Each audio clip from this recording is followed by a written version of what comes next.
Hey everyone, in today's lecture, we'll be discussing about a CRO, that is a cathode ray oscilloscope. Before starting the discussion about a CRO, we'll look into what is a CRT, that is a cathode ray tube. As the cathode ray tube, it forms the heart of a CRO. We'll first discuss in detail about a CRT. Then we'll discuss about what are the different block diagrams and how these blocks combine together to form a CRO and how it will display a signal.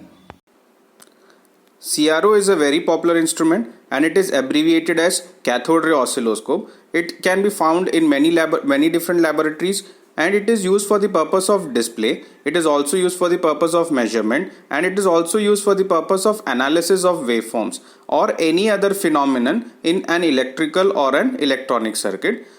We know that CRO, it displays an input signal versus another signal on a time scale. That is, for example, if a sinusoidal signal is there, this will display the time. This will be one axis will be displaying the amplitude, and we can make measurements of a sinusoidal wave or any different type of wave that we are using. Now talking about a CRO, the heart of a CRO is a CRT. CRT is nothing but a cathode ray tube. So we'll first discuss what is a cathode ray tube, then we'll go into the details of a cathode ray oscilloscope. So before starting with CRO, we'll see what is a CRT. CRT is nothing but a cathode ray tube.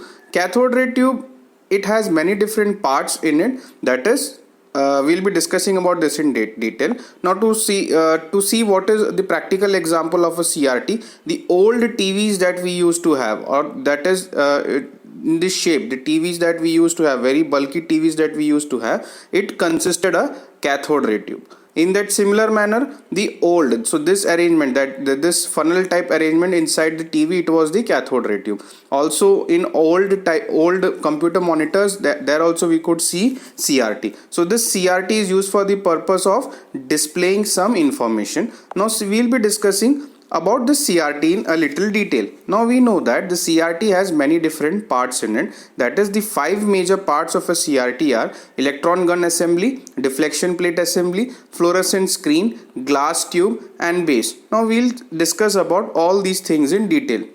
So this is the very basic diagram of a CRT, that is a cathode ray tube. Now in that, the first thing that I have said is a electron gun assembly. Now this full assembly, this assembly, it is called as electron gun assembly. Now this electron gun assembly, it is responsible for the production of electron beam. That is, this electron beam, the arrows that are traveling towards the screen. This is the screen, the arrows that are traveling towards the screen. These are electrons, and these electrons are produced by the electron gun assembly. Now let us look at what all things are there in an electron gun assembly. So in an electron gun assembly, there is a heater, there is a control grid, a cathode, pre-accelerating anode, accelerating anode and focusing anode. So now we will see how all these are responsible for producing a sharply focused electron beam which is traveling towards the fluorescent coated screen. Now the first process, it starts with the thermal heating. That is, here a heater is there. Now in this heater, what will happen, some material will be, or some substance will be kept. Now these substance, it is responsible for the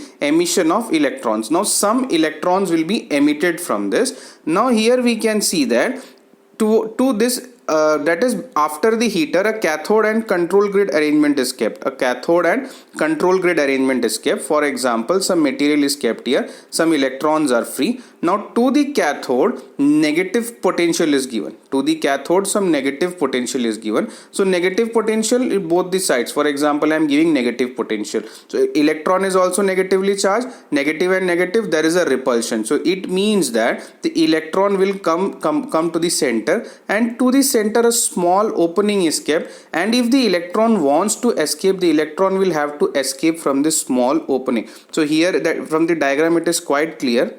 Let me zoom into the diagram. From the diagram, it is quite clear. Whatever electrons are produced, a cathode is, that is, a negative charge is given. Because of this, through this small hole in the control grid, the electron is escaping out. Now when the electron is escaping out, this grid will control the number of electrons in the beam. That is, what will be the concentration of electrons in the beam. It will be controlled by the cathode potential as well as the control grid. These two will control how many electrons are coming out of this.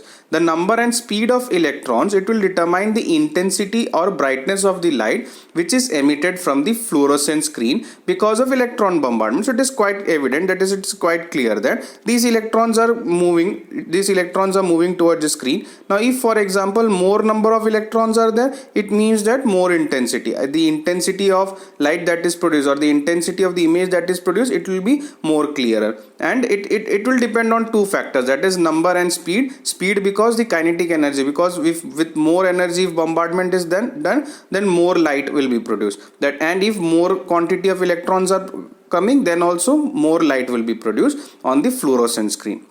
Then moving further, we know that electrons are negatively charged and repulsive force, that is, if negative voltage I am giving, repulsive force will act. So one thing to be kept in mind is that to the control grid I am giving a negative potential. Now moving further, now as I am giving negative potential, I want my electrons to move in this direction. So what I will do is, I have three different anodes here, that is pre-accelerating anode, focusing anode and accelerating anode. To all these I am giving positive charges. So when I am giving positive charges, what will happen? The electron that is escaping here, it will get attracted towards the anode and it will try to move forward. Now we know that the electron beam, it consists of many electrons, right? So for example, not only one electron will be traveling. For example, 3 electrons are traveling in the path and they are moving towards the fluorescent or the phosphor coated screen. Now these two electrons, these two also are negatively charged. So because of this, a repulsion force is acting between these electrons as well. So what happens is that when it is coming out, all this will be quite together, and when it is reaching towards the screen, for example this is a screen, what will happen is these 3 electrons will move further, that is they are diverging. So I don't want divergence, I want a thick beam itself to be incident on my phosphor screen. Now since the electron beam, it consists of many different electrons which are moving together, this beam, it will tend to diverge. Now this is why, because as we all know that electrons will repel each other. Now to compensate for this repulsion force, what I will do is, an adjustable electrostatic field is created between these two cylindrical anodes called as focusing anodes. These anodes, they are cylindrical in shape, that is they are cylindrical in shape. Why they are cylindrical in shape? Because if I am giving a positive charge, what will happen? All the electron beam, it will try to diverge towards the center and it will try to move like a beam. So what I am doing is, I am giving, that is 3 anodes are there, pre-accelerating, accelerating and focusing. Now what I will do is, all these 3 are cylindrical in shape. Now this is for the purpose of attraction of the electron. Now here we can see that this focusing, this focusing anode's main purpose, it is to diverge the beam, that is to avoid the divergence of the beam, this focusing anode is used. Then we know that the pre-accelerating anode and accelerating anode, this also are given high positive potential, so that required acceleration of the electrons can be achieved. That both as I have said earlier, both that is both accelerating, pre-accelerating as well as focusing anodes, they will have a cylindrical shape and they will have small openings. For example, if this is the cylindrical shape, a small opening will be there for electron to get in, and for electron, that is all the converged electrons to move out, a small opening will be there in the center of the electrode. This will be coaxial to the tube. Why it is in the center? Because the initially if no signal is applied, all the beam should be incident on the center of the screen. For that purpose, what we are doing is, the opening is kept in the center. Now one more thing that has to be noted is that grid potential is negative, the anode potentials all are positive. The focusing anodes potential that is applied, it will be in the range of 400 to 500 volts, and the accelerating and pre-accelerating anodes, the potential that is applied to this will be in the range of 2 to 10 kilovolts. So this is the difference. So accelerating and pre-accelerating anode, they have a very high potential, so that the electron beams are attracted with a very high speed towards them, and focusing anode, it prevents the divergence of the electron beam. So all these arrangement together, it makes the electron gun assembly. Now we understand that how a concentrated electron beam is trying to move to the screen. The next thing that we are having is the deflection plate assembly. Now in the deflection plate assembly also we have vertical deflection plates and horizontal deflection plate. Now why this is used? As we have said, now till here my electron beam, that is electron beam is produced here, from here till electron beam has reached till here. Now to move further, there are two deflection plates are kept. For example, let me take it to be in this manner. Two deflection plates are kept, the horizontal deflection plate and the vertical deflection plate. Initially what is happening, the beam will be in the beam will move towards the center. Now what I will do is, if this is the vertical deflection plate, these are the horizontal deflection plates, right? So what will happen is, first there will be a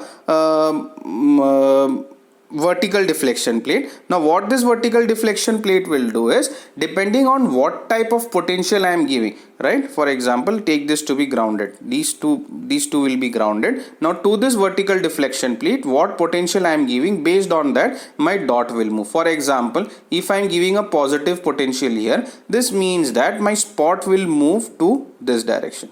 If I am giving a negative potential to my vertical plate, what will mean, this will mean that my spot will move towards downward direction. Now the beam has moved to the downward direction, it is moving further, that is here the beam has moved, that is vertical deflection plate either moving up or moving down, that has been decided based on what potential I am giving. Now what I am doing is, for example, this is my center, I have given a positive potential, my this is my vertical plate, this is my horizontal plate, this was the initial position. I am giving a positive potential, because of that my dot is moving towards the upward direction. Then it is moving to the next, that is from vertical deflection it has moved to horizontal deflection. Now to the horizontal plate, what type of potential if I am giving, for example, if I am giving a positive potential, what will happen, this dot, its position has already changed, this will move to nearer to the horizontal plate. Or if I am giving a negative potential, the negative potential to the horizontal plate, this dot, it will move to the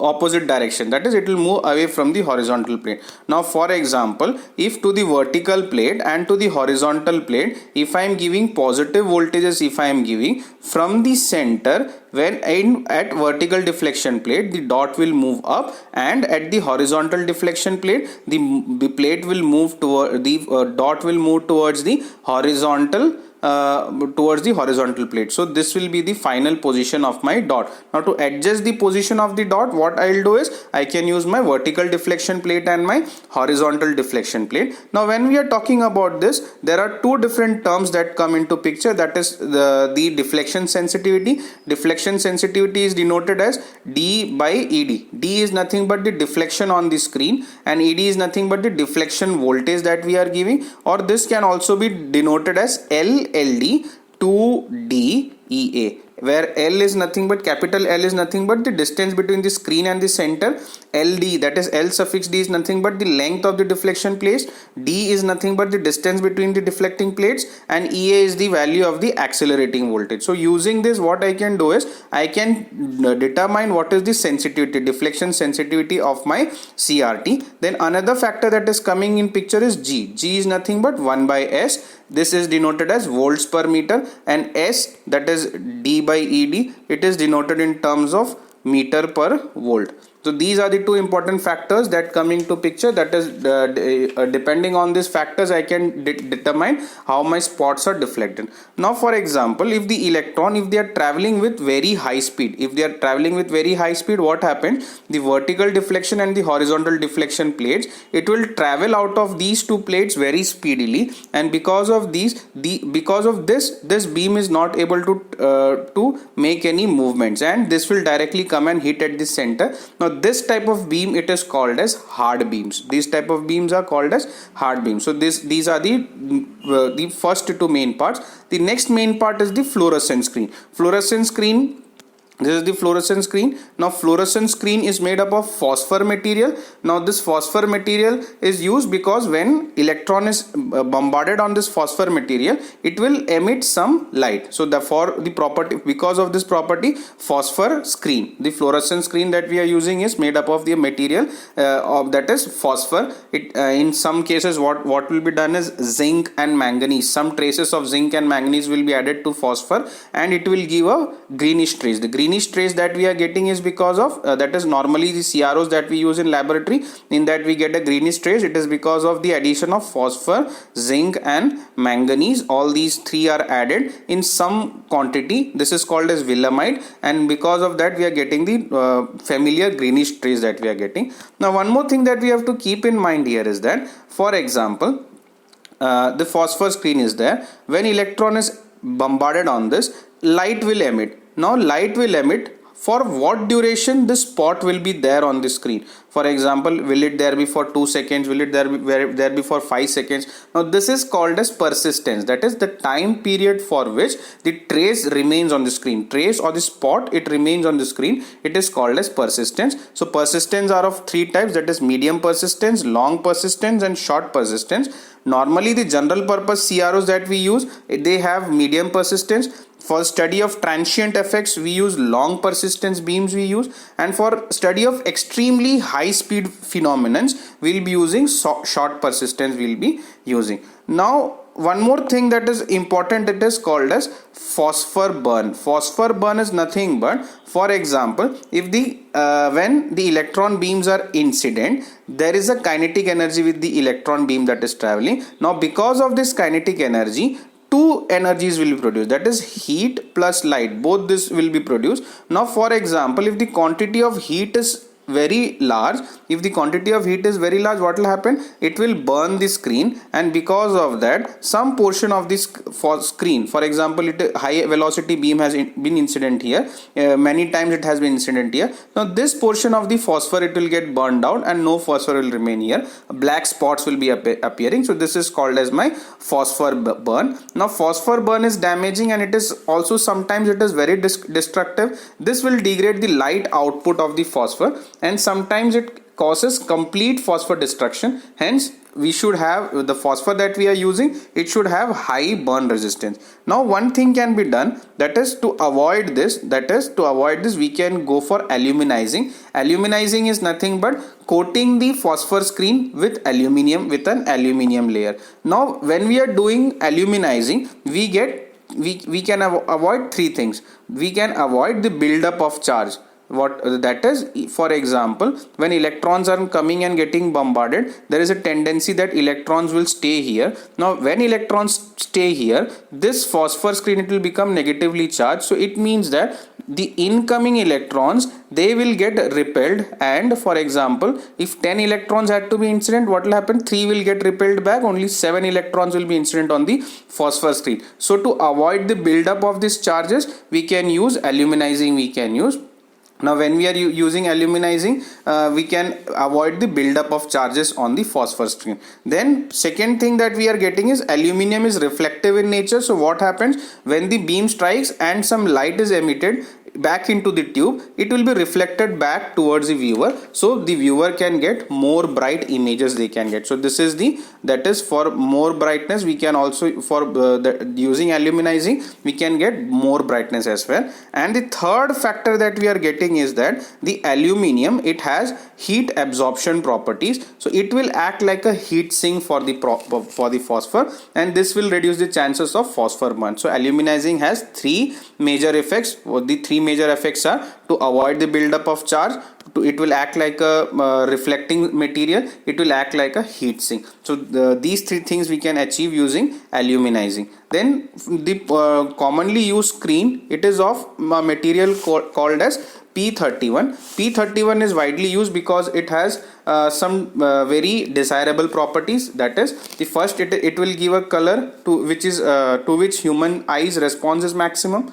It will give short persistence, which will avoid multiple image display. It has high burn resistance to avoid any accidental damages. The illumination level is very high. It will provide high writing speed. Now because of this 5-6 different properties, P31 is the most preferred type of phosphor material that is used in any fluorescent screen. Then we have the glass tube. That is, all the components that we have discussed about, all these components will be enclosed in a glass tube, and this glass tube, inside of the glass tube there will be vacuum. All the air will be pumped out because electrons, so that electrons can move freely, there will be no friction, and that is the energy required for the movement of electron, that is kinetic energy can be reduced, and easy movement, easy interaction with the phosphor screen can be achieved. Now for this purpose all these components, they are kept inside a glass tube. This is the fourth component. The fifth component is base. Base is nothing but when all these things are enclosed, I have to give some positive potential, negative potential to the vertical plate, to the horizontal plate, to all these plates I have to give some potential. Now to give potential, connections are made in such a manner, and some pins are provided into the outside of the glass tube, and using these pins I can give connection to the CRT. Now this is called as base. That is, base is provided to the CRT, through which connections are made to the various different parts inside my CRT. Then we have aquadag. Aquadag is nothing but, that is, when the electrons are bombarding here, some secondary electrons can escape out because of the effect of bombardment of electron. Some secondary electrons can release out. Now this is like a form of radiation. Now to avoid that, what is done, aqueous solution of graphite, aqueous solution of graphite is kept surrounded for all these materials, so that the bombarding electrons striking the screen, which, and when it releases secondary emission electrodes, that can be absorbed by the aqueous solution of graphite, and this will keep the CRT in a state of electrical equilibrium. Then we have graticule. Graticule is nothing but, on the screen we can see that some sort of lines are there. Now these lines will be helpful in determining the amplitude, the time period of the waveforms that are being generated. Now these graticules are basically of three types. External graticule, that is outside of the screen, a screen will be kept, that is whatever patterns I need, I can sketch all the patterns on that, and it can be kept in front of the screen and measurements can be made. Then we have internal graticule, that is on the inside surface of the CRT itself, this type of screen, it will be sketched permanently. Now no changes can be made. Then we have projected graticule, that is like a projector, that is a projector type of arrangement will be there. On a screen will be kept, and on this screen projections will be made, and based on this whatever waveforms is there, that we can easily make the calculation. So graticule and aquadag, these are also some important parts that are present inside a CRT. Now moving further, as we know that CRT is the very heart of a CRO, we'll discuss about a CRO. CRO is nothing but a cathode ray oscilloscope, or simply speaking we'll say it to be an oscilloscope. Now when I am talking about oscilloscope also has many different parts, and in all those many different parts CRT plays a very important role. Now let us look at the block diagram. This is the block diagram for a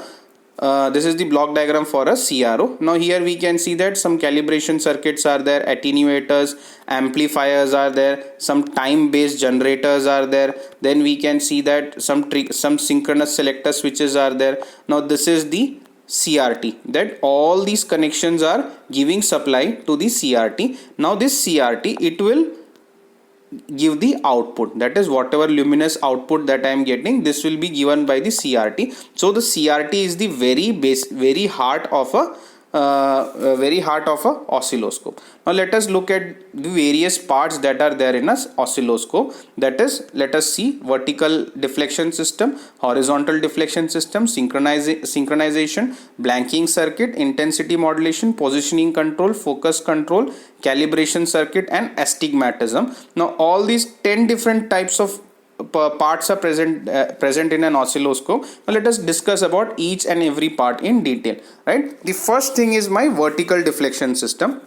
Now vertical deflection system, that is, as we have seen earlier, this is my vertical deflection plate, this is my horizontal deflection plate. So horizontal deflection is denoted as X and vertical deflection is denoted as Y. Why it is denoted? Because vertical deflection is responsible for making the movements up and down, and horizontal deflection is used for making the movements towards right or left, right? So the vertical deflection system, why? Now normally what is being done is, we can clearly see that to the vertical deflection plate, whatever signals we are going to examine, that signals are given to the vertical deflection plate. Now when I am talking about vertical deflection plate, now we can clearly see that this is my this is my vertical deflection plate, right? So here we can see that some attenuator circuits are there, some amplifier circuits are there, some delay circuits are there, and all these are giving to the vertical input to the vertical position, and from this the input is given to the vertical deflection plate of my CRT. Now here we can see that some attenuators are kept, some amplifiers are kept. Now why they are kept? For example, my screen, it has the capacity to show 1 to 10 volts. Now what, for example, if some signal is given and that signal is, for example, 0.1 volt. Now if I am giving 0.1 volt, it is not in the range of 1 to 10. Now what will happen? This will not produce any signal. So what I have to do is, I have to amplify this signal. Now for example, let us take a condition where 100 volt is given. Now my CRO, it cannot handle 100 volts. So what I have to do? I have to attenuate this signal. Now by what factor I am attenuating, or by what factor I am amplifying, all these things are kept in mind, so that according to the CRO, what is the requirement of the CRT tube, based on that some signals I'll be generating, and this vertical position, it will give whatever signals to be measured. The signals to be measured are always given to the vertical deflection system. The second part that I'm having is the horizontal deflection system.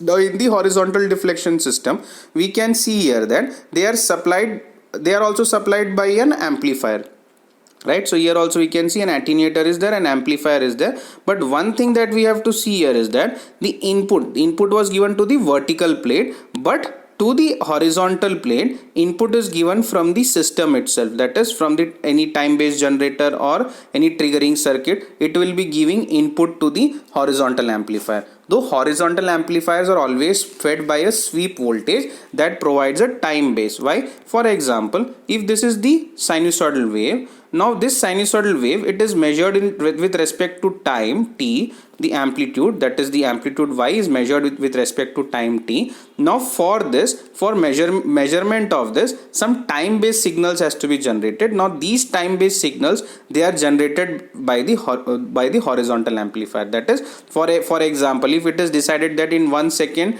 10 dots or 10 beams has to be incident, now how I'll measure that?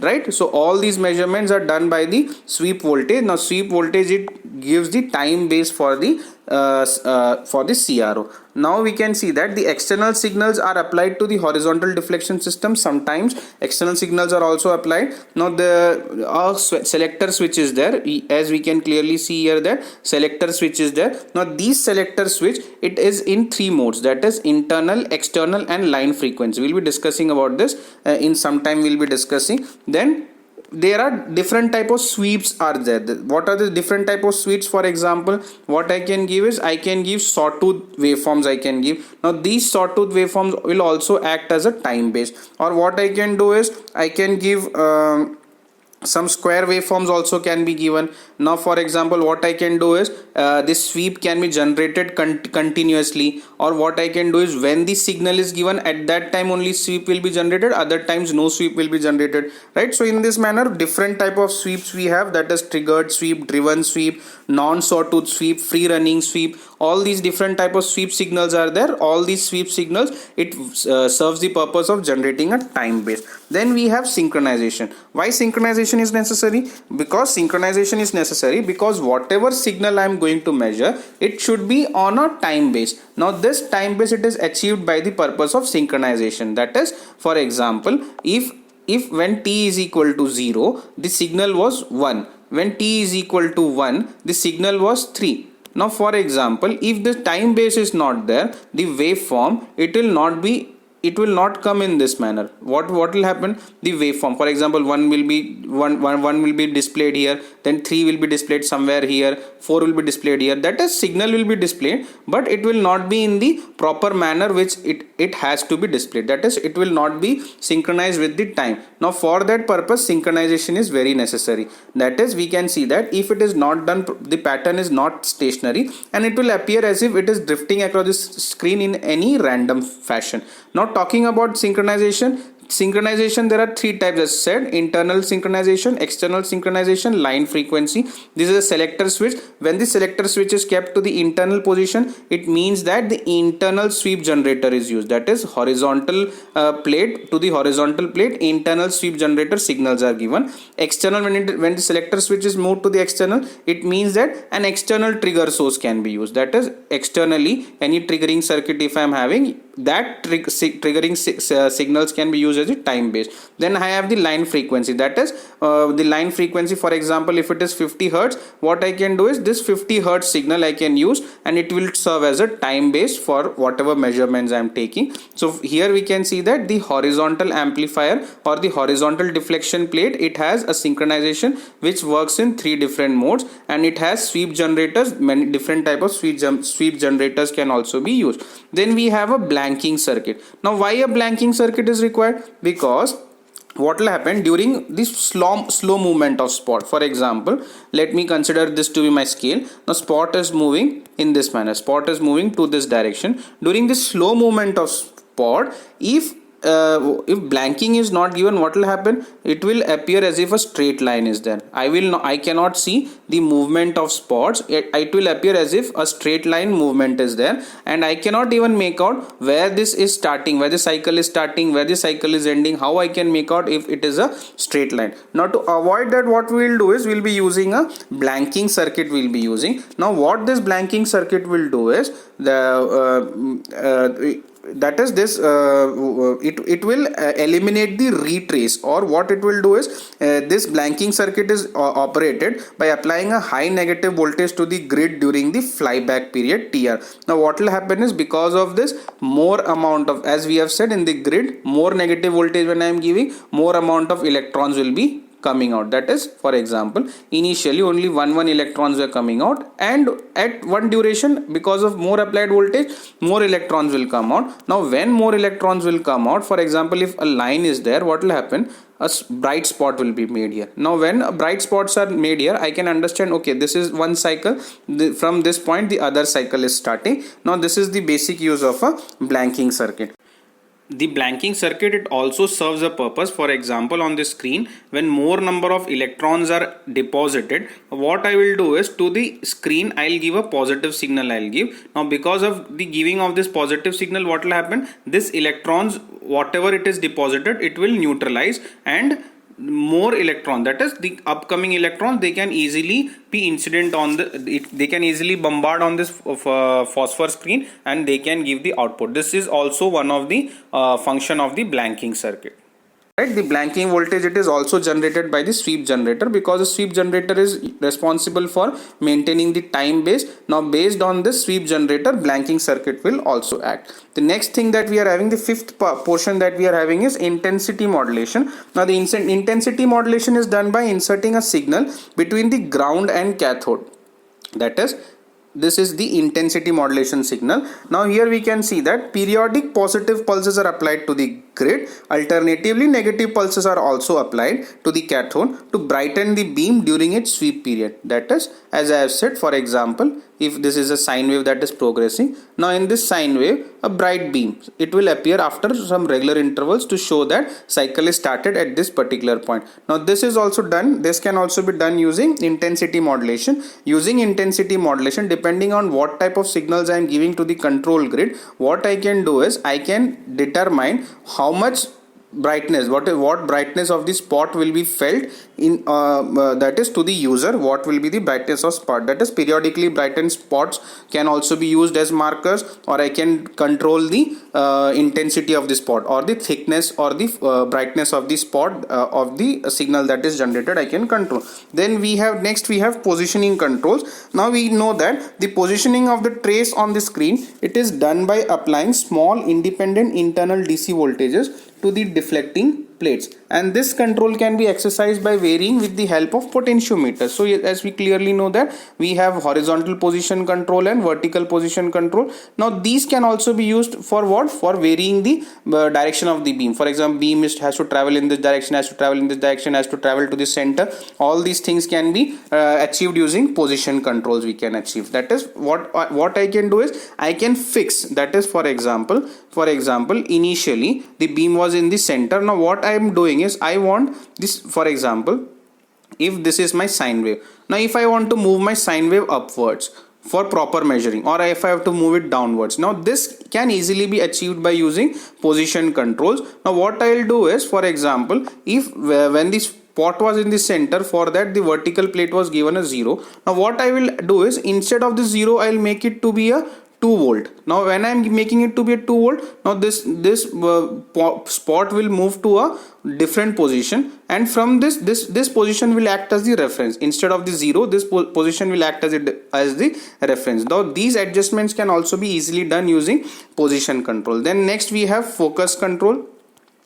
Focus control is nothing but the intensity control. Intensity control is achieved using the variation in the grid potential. Now the grid potential, it will determine the amount of electrons leaving the control, and thus when the electrons are leaving, what I will do is the focusing anode, if I am changing the value of this focusing anode, what I can do is I can determine how much divergence or how much convergence I can get for the electron beam. Now this focus control, it determines how big or how small the beam that I am getting. That is control grid. Control grid can also play a role in that, and also focusing anode or focus control can also play a role in that. Then next we have calibration circuit. That is calibration of the oscilloscope can be normally done using internally generated and stabilized voltage of known amplitude, which is used for the purpose of calibration. That is already this oscilloscopes, they have a internally generated voltage. Now this internally generated voltage, for example, I know this to be 2 volt, right? So based on this, some calibrations also I can make for the